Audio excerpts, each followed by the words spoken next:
si tu veux ma paix, viens de bas, tu vas avoir une mauvaise surprise.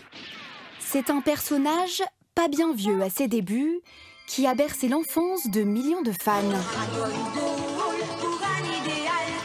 Mais avant d'être un dessin animé, Dragon Ball est d'abord une œuvre littéraire, celle d'Akira Toriyama, qui invente une nouvelle forme de récit. Des aventures au long cours avec des combats, de l'humour et des voyages. Un personnage que les lecteurs ont vu grandir au fil du temps. Moi, c'est mon enfance. Ça évoque énormément l'enfance. Je rentrais des cours, je devais être en primaire. C'était l'heure du goûter pour moi, j'allumais la télé. Devant le club Dorothée, j'ai vu Dragon Ball Z et puis j'ai pas lâché. Après, j'ai lu les mangas. On n'avait que ça devant la télé, donc on a grandi avec. Et à l'école aussi, avec les enfants, on parlait de Dragon Ball, on mettait des Kamehameha dans la cour. Dragon Ball, c'est 260 millions d'exemplaires vendus dans le monde, déclinés en films, en jeux vidéo et même en produits dérivés.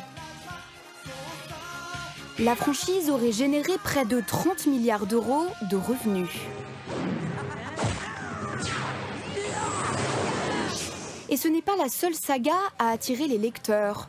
One Piece et Naruto, autant de personnages qui ont inondé les rayons. Ce côté un peu contre-culture à l'époque, dans le sens où il y avait pas mal de gens qui lisaient des romans, d'autres c'était plutôt les comics, d'autres des bandes dessinées.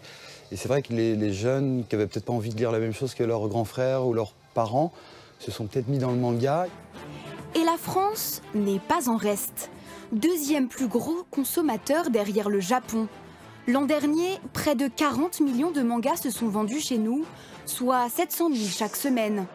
Plus qu'un phénomène littéraire, c'est même un mode de vie chez de nombreux fans. Ma mère, elle est fan de Dragon Ball, et donc depuis un petit peu toujours, je regarde des animés, je lis des mangas, etc.